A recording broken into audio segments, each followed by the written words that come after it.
যে মহান আল্লাহ রাব্বুল আলামিন হাকামুল হাকিমিন আমাদেরকে গত জুমা হইতে বদ্ধ জমা পর্যন্ত যিনি আমাদেরকে সুস্থ করে ভালো করে আল্লাহর ঘর মসজিদে আসার বসার যিনি আমাদেরকে সুযোগ করে দিয়েছেন, সেই মাহবুবের আল্লাহ দরবারে সকলে মহাব্বতে উচ্চ কণ্ঠে জবান করে বলি আলহামদুলিল্লাহ।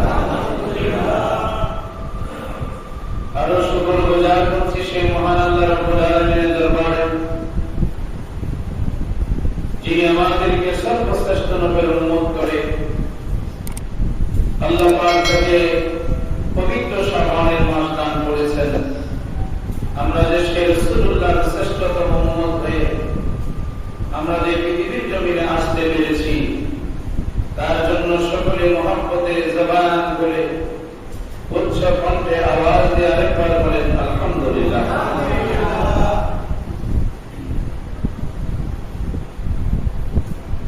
আজকের আলোচ্য সাবজেক্ট হলো বর্তমানের মৃত্যুর অবস্থা সম্পর্কে।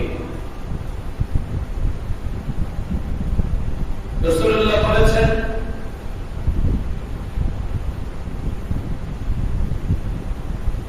এই পৃথিবীতে আমরা যতদিন বেঁচে থাকবো, তুমি সদা সর্বদা মৃত্যুর জন্য তোমার তৈরি হয়ে থাকতে হবে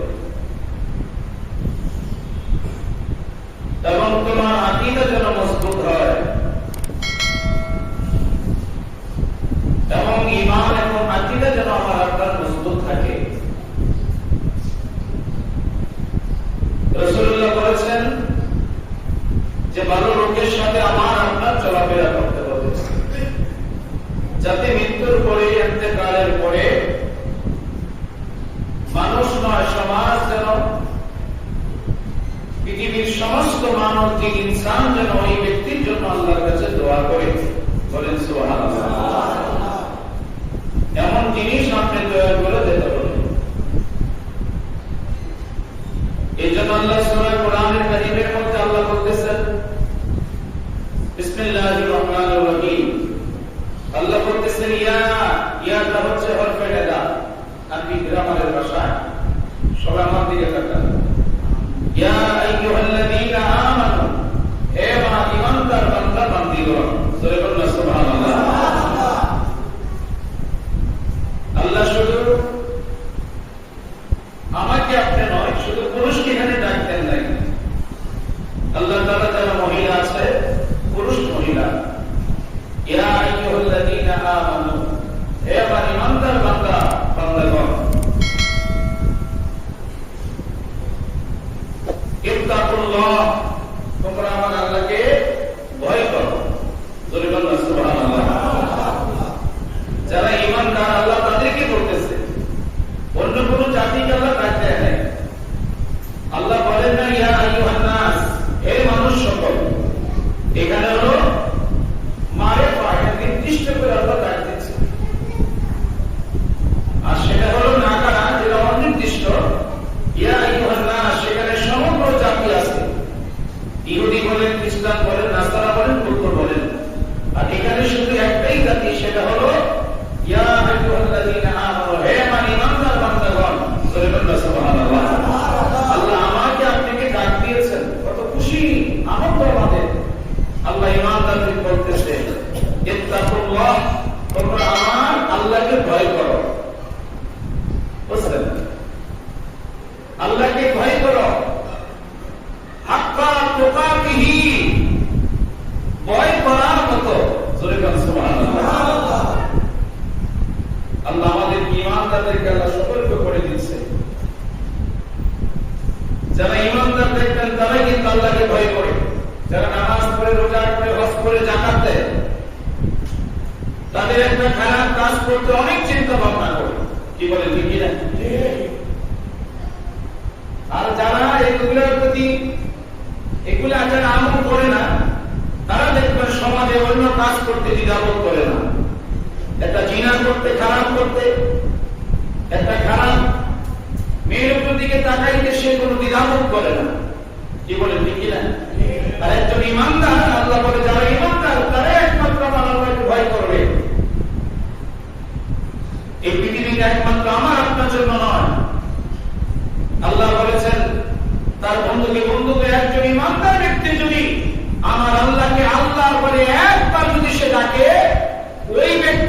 দুনিয়া আমি আল্লাহ, পৃথিবীকে আমি আল্লাহ রেখে দিব। বলেন না সুবহানাল্লাহ। বুঝলেন? একজন ইমানদার যদি, একজন নেককার ব্যক্তি যদি, একজন সলিহীন ব্যক্তি যদি সে আল্লাহকে আল্লাহ বলে ডাক দেয়, তারপর আল্লাহ দুনিয়া ধ্বংস করবেন। সুবহানাল্লাহ বলেন।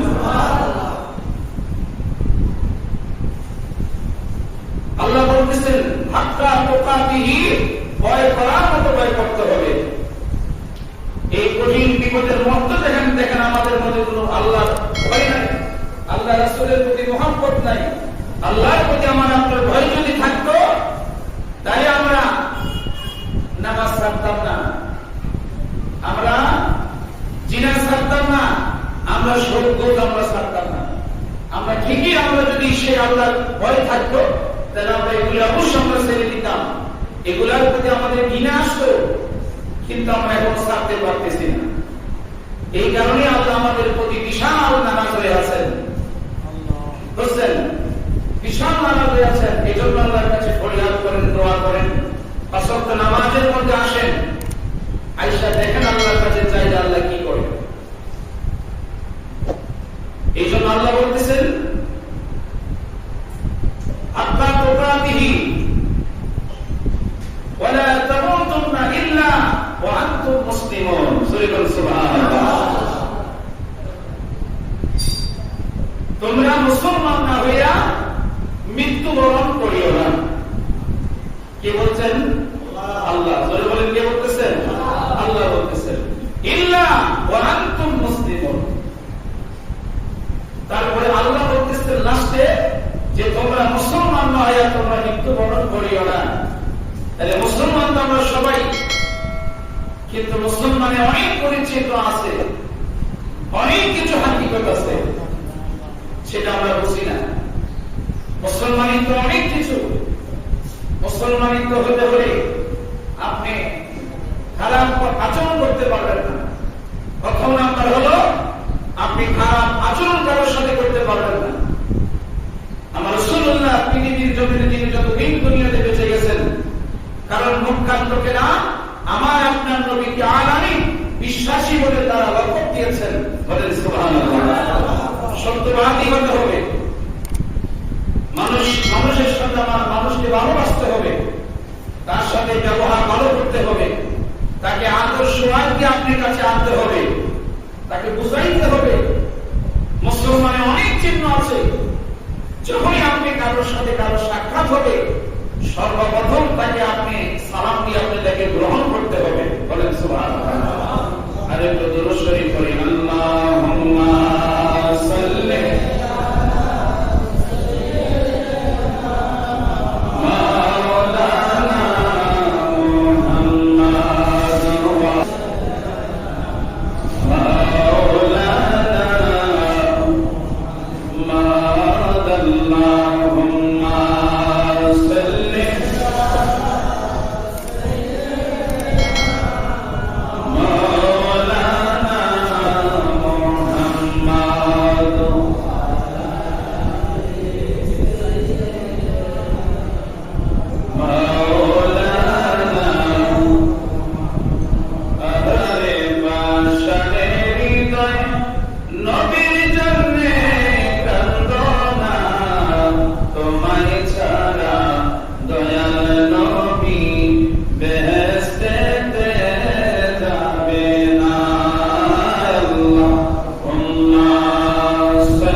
দিনে আপনি জীবন ৫ ওয়াক্ত নামাজ পড়বেন, আল্লাহকে সেজদা দিবেন, রাতের বেলা আপনি সেরকম ভাবে থাকতে হবে।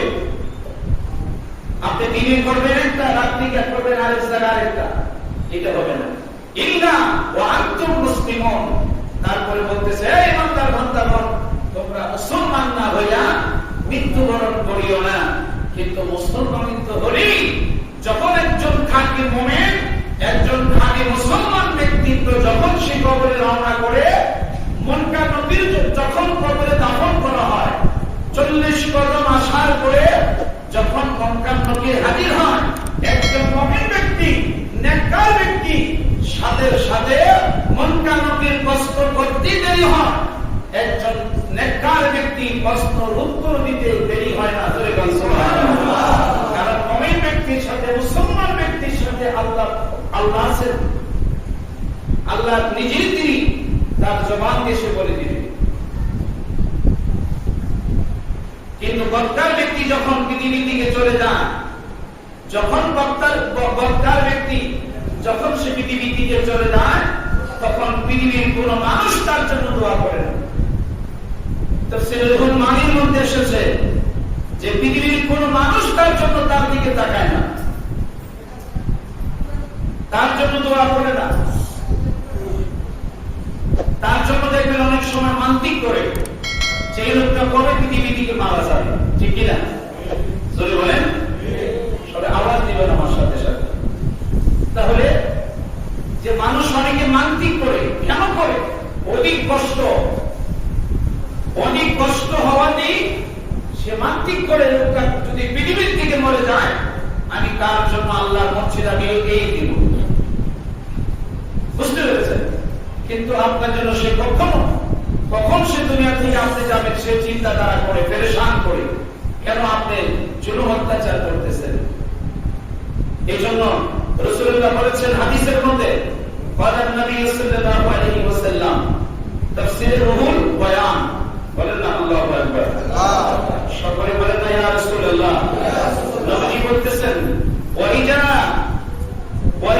তুমিন কাফির, যখন কাফির ব্যক্তি যখন সে পৃথিবী থেকে মৃত্যুবরণ করে, কাফের মানে বক্তার ব্যক্তি, যখন সে পৃথিবী থেকে মৃত্যুবরণ করে চলে যায়, আরসালাল্লাহু ইলাইহি মালাকাইন, তখন আমার আল্লাহ ওই বান্দার প্রতি, ওই কাফেরদের প্রতি তার কাছে আল্লাহ 2 জন ফেরেশতা নাযিল করেন। কয়জন? সবাই বলেন 2 জন। মালাকাইন, সবাই কথা বলবেন, তার কথাগুলি আমি বলবো, আপনারা বলতেছেন। প্রতিটি জমার আলোচনা খুব খেয়াল করে শুনবেন। আমি তাহকিক করি, অনেক রিসার্চ করে আমি হাদিসগুলি সংগ্রহ করি, এবং আমার আলোচনাগুলি রেড হচ্ছে সব জায়গায়, সারা বিশ্বের মধ্যে সবাই শুনতে পারবে, রেড হচ্ছে। এটা আপনাদের দোয়া করতে হবে। এই জন্য আপনারা সবাই খুব খেয়াল করবেন, কথাগুলি খুব গুরুত্ব দিবেন। প্রত্যেকটি জুমার আলোচনা গুরুত্ব দিতে হবে। যখন কাফির ব্যক্তি যখন পৃথিবী থেকে চলে যায়, তখন ফেরেশতা কয়জন অবতীর্ণ আসে হয়? 2 জন ফেরেশতা আল্লাহ পাঠিয়ে দেয়। ওয়ারসালা ইলাইহি কাতাআতু বিজাদিন আমতানা মিন কুল্লি মুনতিনিন, সকলে বলেন আল্লাহু আকবার। এবং ওই ফেরেশতাদের কাছে আমার আল্লাহ তার জন্য 1 টুকরা খারাপ কাপড়, 1 টুকরা আল্লাহ তাআলা ওই বান্দার জন্য, যখন কাফের ব্যক্তি দুনিয়া থেকে বক্তার ব্যক্তি মৃত্যুবরণ করে, তখন ফেরেশতাদের কাছে আমার আল্লাহ খারাপ কাপড়, 1 টুকরা খারাপ কাপড়, সামান্য পরিমাণ খারাপ কাপড় আল্লাহ তাআলা দিয়ে দেন। এবং যার মধ্যে দুর্গন্ধ, সেই দুর্গন্ধ যদি পৃথিবীর কোন মর্যাদান সে আমরা দেখতে পারতাম বা আমরা গ্রহণ করতে পারতাম, তাহলে আমাদের অবস্থা অন্যরকম হয়ে যেত। ওই কাপড়টার মাঝে থাকবে কি? দুর্গন্ধ থাকবে। দুর্গন্ধ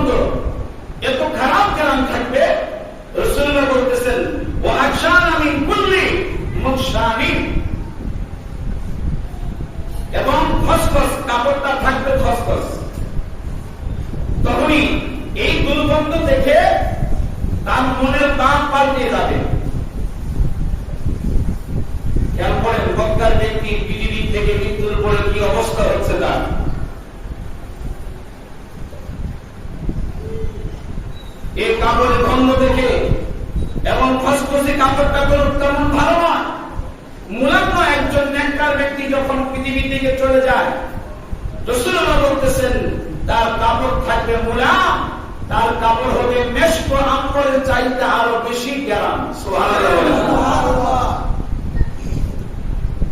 আর বক্কার ব্যক্তির কাপড় থেকে দুর্গন্ধ আসবে। ওয়াকশানা মিন কুল্লি মুরশানিন, কাপড়টা থাকবে খসখসে। তখন ফায়াকালু আইয়াতুহান নাফস খাবিসাতু খুরুজি ইলা জাহান্নামি আযাবিন আলীম। তখনই আমার আল্লাহ ডাক দিবে, হে দুষ্ট প্রাণবায়ু আত্মা, তুমি বাইর হয়ে আসো। বুঝছেন? তখন ডাক দিবে যে হে দুষ্ট প্রাণবায়ু, তুমি জলদি করে বাহির হয়ে আসো, আর দেরি করো না। কারণ ইলা জাহান্নামা আযাবিন আলীম, বিশাল জাহান্নামের আযাব তোমাকে ভোগ করতে হবে। নাউযুবিল্লাহ বলেন, আরো জোরে বলেন নাউযুবিল্লাহ। ইলা আযাবিন আলীম, কঠিন আযাব আমাকে আপনাকে ভোগ করতে হবে। আল্লাহ কাকে ডাক দিচ্ছে? বক্কার ব্যক্তিকে, তার রূহকে ডাক দিচ্ছে তাড়াতাড়ি করে বাইরে হয়ে আস। সেই জাহান্নামের আযাব কেমন তুমি আইসা দেখো, বুঝো। এই জন্য আল্লাহ বলতেছেন যে ইন্নাল্লাযীনা কাফারু, নিশ্চয়ই আল্লাযী যাহারা কাফারু কাফির, ওই সমস্ত কাফের বেঈমানেরা ফি নারে জাহান্নাম খালিদিনা ফিহা, তারা আজীবন সেই জাহান্নামের আগুনে জ্বলতে হবে, সেই জাহান্নামের শাস্তি ভোগ করতে হবে। আপনি সামান্য পরিমাণ একটা মোমবাতির আগুন যদি আপনার সামনে ধরানো হয়, আর আপনি কি সামান্য একটা মিনিট বা একটা সেকেন্ডের জন্য কি সেই মোমবাতির মধ্যে আগুনটা রাখা যাবে? সবাই জোরে বলে না, চিন্তা করছেন? তাহলে আযাবুন আলীম, আল্লাহ রাসূল বলতেছেন সত্য আযাব, আলীম সত্য আযাব, যে কঠিন আযাব। হে দুষ্ট প্রাণবায়ু, বাইরে হয়ে আসো, জলদি করে আসো, তোমার জন্য জাহান্নামের আযাব ইন্তজার করতেছে। নাউযুবিল্লাহ বলেন, নাউযুবিল্লাহ। এটা বক্কার ব্যক্তির অবস্থা।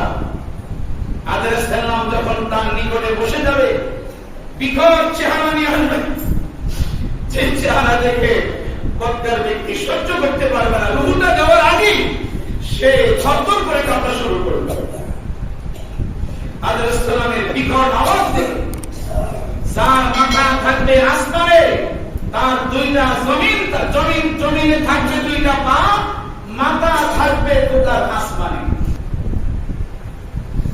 যখন বক্কার ব্যক্তি সামনে বসে যাবে, শ্বাস সমুদ্রের পানি যদি তাকে দেওয়া হয়, তারপরে সে পানির তৃষ্ণা নিবারণ করতে পারবে না। বুঝতে পেরেছেন? এমন কষ্ট করে বক্কার ব্যক্তি রূহ জান কবজ করবে। ওই বক্কার ব্যক্তির কান্নার আওয়াজ, রাসূলুল্লাহ বলতেছেন, কান্নার আওয়াজ যদি পৃথিবীর কোন মানুষ শুনতে পারত, তাহলে আমি আপনি ঘর বাড়ি ছেড়ে পাহাড়ে জঙ্গলে গিয়ে আমরা সারাদিন বসে থাকতাম। আল্লাহু আকবার।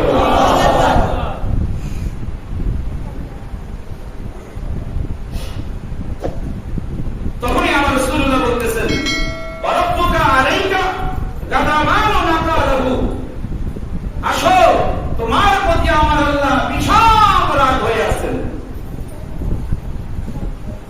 ওই প্রাণবায়ু আত্মাকে যখন ডাক দিবে, দুষ্ট আত্মাকে, বাইরে আসো, জাহান্নামের আযাব শাস্তি ভোগ করো, কারণ তোমার প্রতি আল্লাহ রাগ হয়ে আছেন।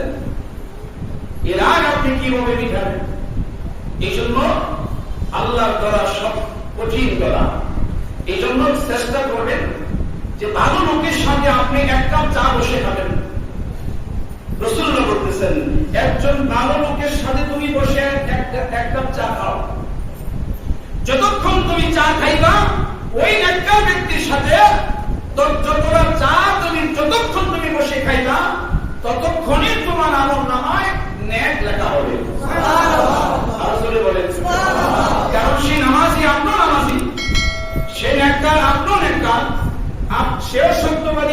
সত্যবাদী। আপনি জানেন রাসূল বলতেছেন যতক্ষণ তোমরা দুজনে বসে থাকবা কথা বলবা পানি তোমরা পান করবা ততক্ষণ তোমাদের আমলনামায় ফেরেশতারা নেক লিখতে থাকবে। সুবহানাল্লাহ। আরো জোরে বলেন সুবহানাল্লাহ। এজন্য নেককার সলিহিন বক্তার ব্যক্তিদের এজন্য খারাপ লোকের সাথে সম্পর্ক হবেন না, কখনো যাবেন না। কারণ আপনি তাকে বুঝাবেন একবার দুইবার তিনবার বলবেন, না মানলে আপনি চলে আসবেন। আপনি বুঝাইবেন যে বাবা এইভাবেই চলো, এইভাবেই চললে তুমি তোমার মৃত্যুর পরে তুমি কবরে শান্তি থাকতে পারবা। কারণ কবরে ওই মুনকার নকির ফেরেশতা এমনকি বড় বড় অজগর সাপ, বড় বড় বিশাল সাপ আপনার কবরে মজুদ রাখা হয়। বক্তার ব্যক্তি যখন সে কবরে রওনা করে আর কবরটা আস্তে আস্তে করে এমন হয়ে যায় যে ডান দিকের আটটি যখন ডান দিকে আপনাকে চাপ দেওয়া হবে, বাম দিকে ডান দিকের আটটি বাম দিকে যাবে, বাম দিকের আটটি আপনি আবার ডান দিকে চলে আসবে। এইভাবে কবর এমন চিকন হতে থাকবে। আর যখন নেককার ব্যক্তি যখন সে কবরের মধ্যে সরে দেওয়া হয় সাথে সাথে তার কবরটা 70 গজ প্রশস্ত হয়ে যায়। আরো জোরে বলেন আল্লাহু আকবার। আমরা নেককার হয়ে মরতে চাই কি চাই না? সবাই বলেন আল্লাহ যেন সকলকে কবুল করো, আমিন বলেন। এবং বক্তারের সাথে আমরা যেন না যাই। এবং আপনাকে বারবার বলতেছি সমাজে যেন রাষ্ট্রে সবাই যেন আপনাকে ভালো করে। কারণ যেখানে 10 জন ব্যক্তি একজন ব্যক্তিকে যদি রায় দেয় আল্লাহ এই লোকটা অবশ্যই ভালো, তাহলে 10 জনের মধ্যে একজন সেখানে নেককার ব্যক্তি থাকে। ওই নেককার ব্যক্তির উসিলায় ওই বক্তার ওই ভালো খারাপ যদি সে হয়, যদি সমাজে থেকে রায় দেয় না সে লোকটা ভালো কেন আমরা দেখেছি সমাজে আমাদের চোখে কোনো খারাপ নজর পড়ে নাই, তাহলে আল্লাহ তাকে নেককার বলে ঘোষণা দিবে। সুবহানাল্লাহ। যেখানে 40 জন ব্যক্তি যদি সেই লোকটাকে ভালো করে ভালো রায় দেয় সেখানে একজন আল্লাহর ওলি থাকে। ওই ব্যক্তির উসিলায় আল্লাহ পাক তাকে একজন ওলি আল্লাহদের কাতারে তার নামটা আল্লাহ লিপিবদ্ধ করে রাখে। সুবহানাল্লাহ। আর জোরে বলেন সুবহানাল্লাহ। আল্লাহুম্মা সাল্লি